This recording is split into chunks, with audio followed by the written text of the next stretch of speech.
Allez, on va reprendre les bases de zéro. Dans Tekken, votre moyen de défense le plus prudent, c'est le mouvement. Le mouvement s'effectue dans 4 directions. Arrière, avant, droite et gauche. Le premier mouvement à connaître et à appliquer sans réfléchir, c'est maintenir vers l'arrière. Maintenir vers l'arrière vous permet de conserver votre garde, c'est-à-dire votre capacité à bloquer.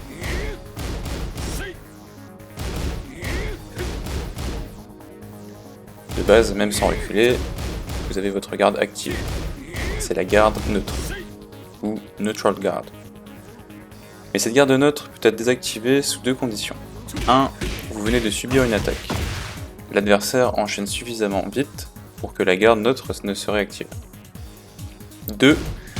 Vous venez d'attaquer, mais votre garde neutre n'a pas eu le temps de s'activer entre la fin d'animation d'attaque et le début d'attaque adverse. Maintenir vers l'arrière active plus vite votre garde. Ainsi, lorsque vous finissez votre attaque, pensez bien à maintenir votre garde immédiatement.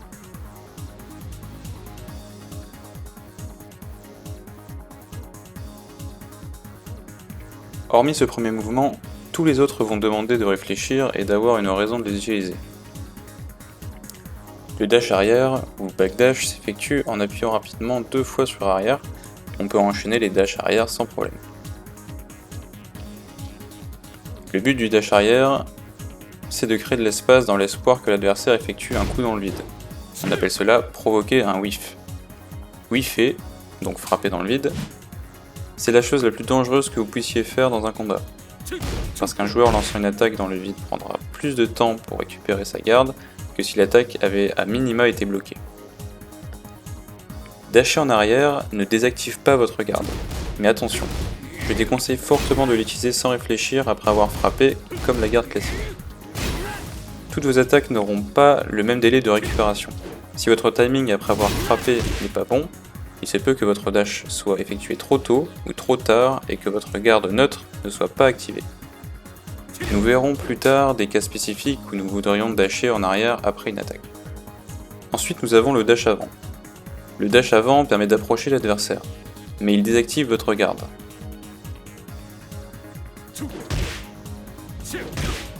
On peut approcher rapidement pour attaquer par exemple, mais l'attaque ne fait pas tout. Dasher vers l'avant puis rapidement maintenir votre garde a aussi un rôle de prise d'information.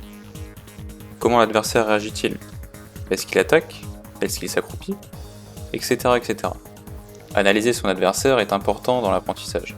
Plus vous analysez d'adversaires, plus vous remarquerez des archétypes d'habitude et vous saurez à terme comment les contrer.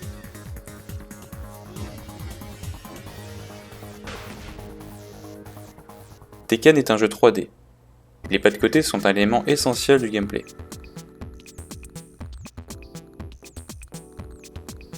Le but du pas de côté, sidestep en anglais, c'est d'offrir la capacité d'esquiver une attaque que vous n'auriez pas pu éviter avec un pas en arrière.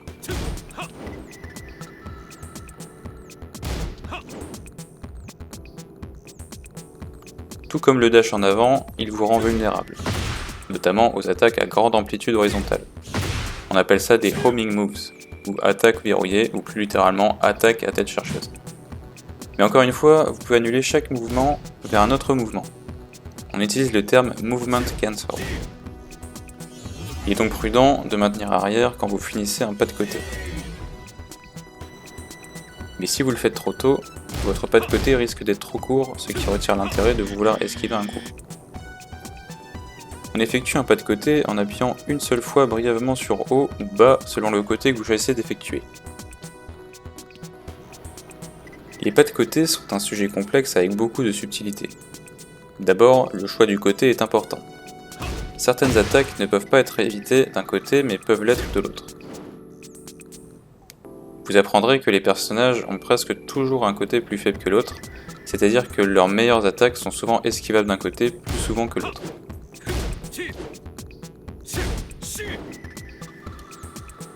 Attention à ne pas confondre pas de côté et marche de côté, sidewalk en anglais. Le sidewalk commence par un pas de côté, appuyez brièvement et relâchez haut ou bas, puis rappuyez en maintenant la touche enfoncée. Le sidewalk sert à prendre plus d'espace quand un pas de côté n'est pas suffisant pour éviter une attaque.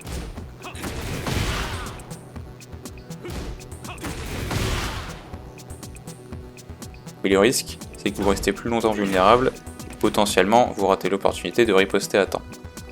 Ça sera à vous d'apprendre au cas par cas ce qu'il est préférable de faire.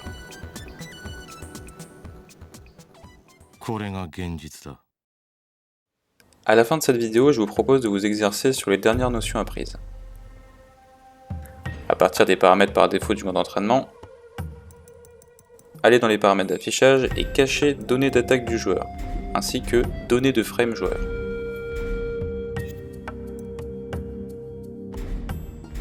Ceci est optionnel, mais dans paramètres de reprise, vous pouvez configurer position de reprise sur niveau d'entraînement.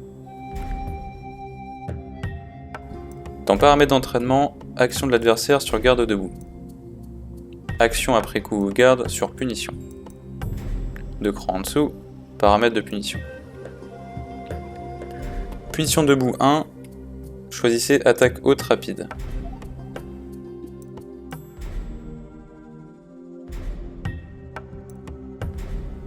Punition debout 2, appuyez sur enregistrer et enregistrez l'attaque 2-1 de Jin.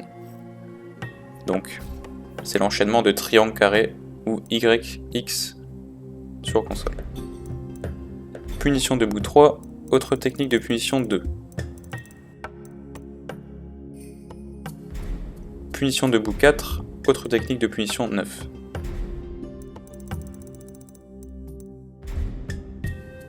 Pour le moment, mettez à 0 la fréquence des 3 derniers, puis appuyez sur Start. Attaquez avec 1, sur Play carré, sur Xbox X. Puis observez l'adversaire répliquer. Si vous ne maintenez pas arrière après votre attaque, l'attaque vous touchera. D'abord, habituez-vous à maintenir arrière après votre attaque. Habituez-vous ensuite à esquiver l'attaque avec un simple dash en arrière. Ensuite, habituez-vous à esquiver l'attaque avec un simple pas de côté. Entraînez-vous des deux côtés. Contentez-vous d'esquiver pour le moment. Faites-le au moins 5 fois par côté.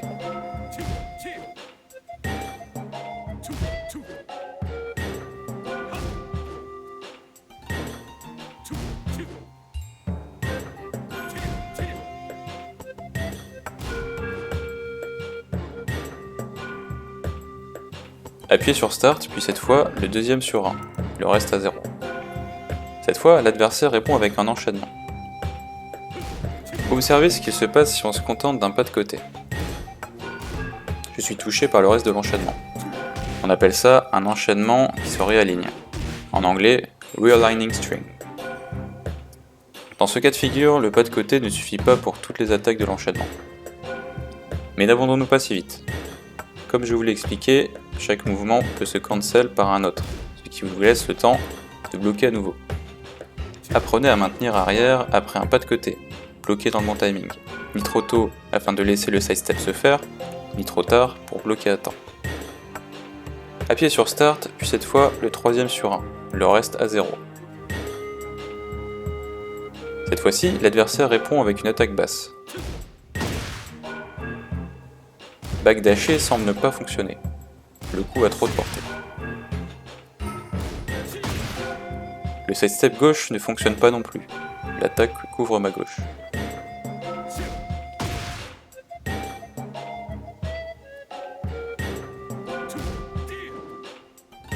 En revanche, l'attaque rate si je sidestep à droite.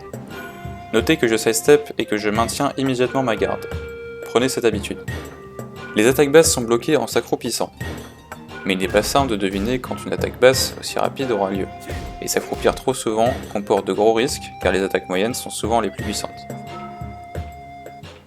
Le pas de côté à droite m'offre une deuxième solution défensive permettant de faire whiff l'attaque. Le timing du pas de côté est plus difficile que maintenir la garde basse, mais la récompense est plus grande. Ici l'adversaire est en grand danger. Sa garde va mettre du temps à revenir. Plus de temps que si j'avais bloqué l'attaque. Appuyez sur Start, puis cette fois le quatrième sur 1, le reste à 0. Ici on s'aperçoit que cette attaque surpuissante couvre tous les mouvements précédents.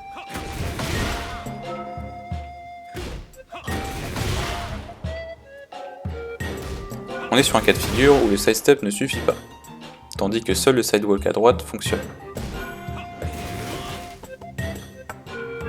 Notez qu'à gauche, il ne fonctionne pas, l'attaque couvre complètement le côté gauche. Vous l'aurez peut-être remarqué, Jin est souvent vulnérable au côté droit. Chaque personnage a une vulnérabilité plus prononcée à un côté qu'à un autre. Attention, ça ne veut pas dire que Jin n'a aucune attaque couvrant le côté gauche, mais elles sont juste soit plus risquées, soit plus faibles. Entraînez-vous bien à sidewalk afin d'atteindre le dos de l'adversaire lorsqu'il effectue une attaque puissante comme celle-ci. Répétez ces exercices autant de fois que nécessaire. Le mouvement doit devenir quelque chose de naturel, et doit aussi rester quelque chose de réfléchi. Adaptez les mouvements que vous choisissez en fonction des habitudes de l'adversaire. Ne les utilisez pas sans raison. Bon entraînement!